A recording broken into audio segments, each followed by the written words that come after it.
Bienvenue à votre moment de réflexion quotidien où nous plongeons dans les profondeurs de la sagesse et explorons les mystères de l'existence. Prenez une pause et laissez-vous emporter par une vérité fascinante sur l'élément vital qu'est l'eau. Au-delà de sa simple nature liquide, l'eau représente bien plus, c'est le fondement même de la vie. Son importance dépasse les limites du temps, car elle a façonné non seulement notre présent, mais aussi le passé de l'humanité. Alors que nous levons les yeux vers les étoiles parsemées à travers l'univers infini, une vérité indéniable se révèle. L'absence d'eau condamne ces mondes célestes à rester stériles. Considérez l'impact profond de l'eau sur notre existence. Si le corps humain peut survivre sans nourriture pendant 3 semaines, son besoin en eau est bien plus pressant et vital. En seulement 3 jours sans eau, notre organisme est plongé dans une lutte acharnée pour préserver la vie. Cette disparité frappante met en lumière le rôle irremplaçable de l'eau dans nos processus biologiques et souligne son importance incommensurable dans le tissu même de l'existence.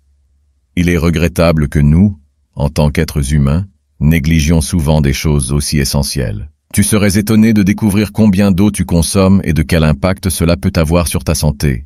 L'eau joue un rôle vital dans le fonctionnement de notre cœur, de notre foie, de notre système digestif, et elle exerce également une influence sur la santé de notre peau et de nos cheveux. La clé réside dans la juste mesure. Selon l'Ayurveda, la manière dont nous buvons de l'eau peut en faire une bénédiction ou un poison. Il est donc crucial de comprendre l'importance de rester hydraté. Dans la vidéo d'aujourd'hui, nous aborderons la bonne manière de boire de l'eau et expliquerons comment cette pratique peut avoir un impact significatif sur ton bien-être général. La santé est une responsabilité personnelle. Et à cet égard, je voudrais partager un aspect crucial de la santé que nous négligeons souvent. Nous faisons des erreurs à ce sujet, et aujourd'hui, je souhaite aborder ce sujet pour sensibiliser tout le monde à son importance. Parlons de l'eau et de son importance pour notre santé. L'eau est une nécessité vitale pour le bon fonctionnement de chaque facette de notre corps, et les troubles liés à la consommation d'eau sont souvent le terreau des maladies. Avec cette conscience à l'esprit, nous nous consacrons aujourd'hui à discuter de 4 sujets globaux. La quantité d'eau à consommer, la bonne méthode de boisson, le timing optimal et l'approche appropriée. Avant d'approfondir ces sujets, nous promettons d'éclairer la profonde signification de l'eau pour nos corps et d'expliquer le rôle crucial qu'elle joue pour notre santé et notre bien-être.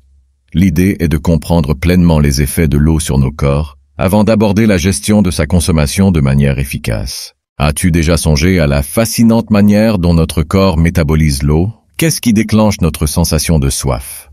Au cœur de notre cerveau, dans le centre de la soif, réside un processus complexe qui nous pousse à rechercher de l'eau lorsque les liquides dans notre organisme s'épaississent par manque d'hydratation. Lorsque la soif se fait sentir et que nous buvons de l'eau, celle-ci entame un voyage à travers notre corps. Elle traverse d'abord la bouche, puis descend vers l'estomac avant de cheminer lentement vers l'intestin. C'est dans l'intestin grêle que se produit la majeure partie de l'absorption, environ 90%, tandis que les 10% restants sont absorbés dans le côlon. Par la suite, l'eau est rejetée par les selles, tandis que la portion absorbée par l'intestin grêle se mêle au sang, circule dans tout le corps et atteint les cellules. L'eau remplit une pléthore de fonctions métaboliques essentielles. Elle régule la température corporelle, favorise la production d'énergie, contribue à l'élimination des déchets et maintient l'équilibre de la pression osmotique au sein des cellules. De plus, elle facilite l'absorption d'oxygène et de diverses substances, tout en assurant la dissolution et l'élimination des agents toxiques.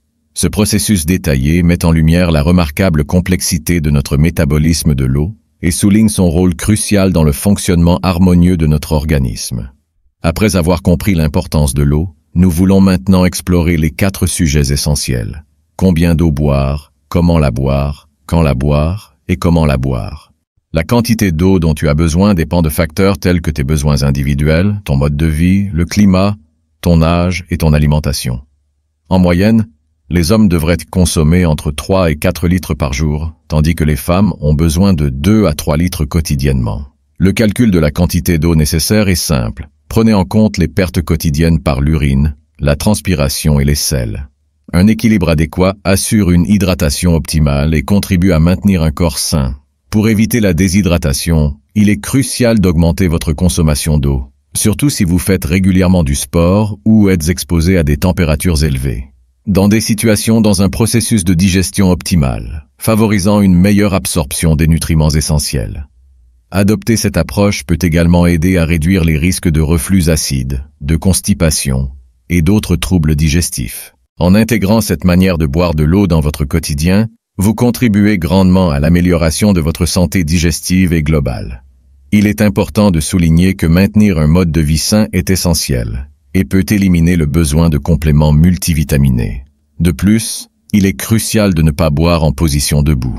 Conformément aux principes de l'Ayurveda, il est recommandé de transformer autant que possible les aliments en une forme liquide dans la bouche et de considérer l'eau comme une composante intégrante de votre alimentation. En buvant de l'eau de cette manière, tout en étant confortablement assis, elle reste suffisamment longtemps dans l'estomac pour permettre une absorption adéquate avant d'atteindre le côlon. Boire debout augmente le risque que l'eau atteigne rapidement le côlon et soit absorbée, ce qui accroît la charge de travail des reins. La décision de s'asseoir et de savourer lentement de l'eau permet à votre corps d'entrer dans un processus de digestion optimale, favorisant une meilleure absorption des nutriments essentiels. Il est crucial de reconnaître que l'habitude répandue de boire directement d'une bouteille sans toucher la bouche peut ne pas être la pratique la plus bénéfique pour notre bien-être. Boire de l'eau va au-delà d'une simple nécessité. C'est un processus qui façonne directement notre santé. À chaque gorgée, nous inhalons involontairement de l'air, augmentant ainsi la teneur en eau de notre corps et pouvant éventuellement entraîner des problèmes tels que des douleurs articulaires, de l'arthrite, des problèmes d'estomac, une peau sèche et des problèmes cutanés. Savoir quand boire de l'eau devient essentiel pour maximiser ses bienfaits. La première règle est d'écouter votre corps et de boire lorsque vous ressentez la soif. Au réveil, votre corps a besoin de se réhydrater après la nuit et d'éliminer les toxines accumulées. En particulier dans les climats chauds, votre corps actif a besoin de plus d'eau. Avec la nuit qui tombe et la préparation du corps au repos, les besoins en eau diminuent. Boire moins l'après-midi et avant de se coucher empêche les interruptions nocturnes pour aller aux toilettes et les problèmes de digestion. Il n'est jamais recommandé de boire de l'eau avant les repas. Lorsque votre corps a faim, il commence à préparer la digestion en libérant des sucs digestifs.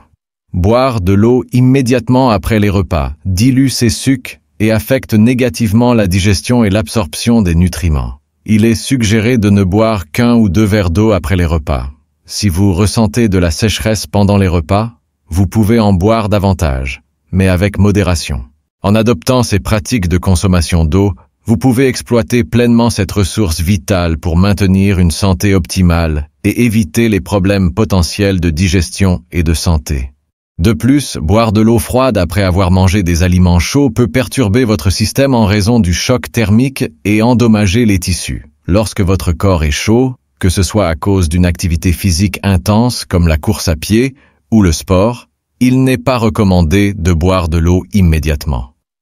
Cela pourrait entraîner des changements brusques de température corporelle, susceptibles de causer des problèmes digestifs, des infections de la gorge et d'autres troubles.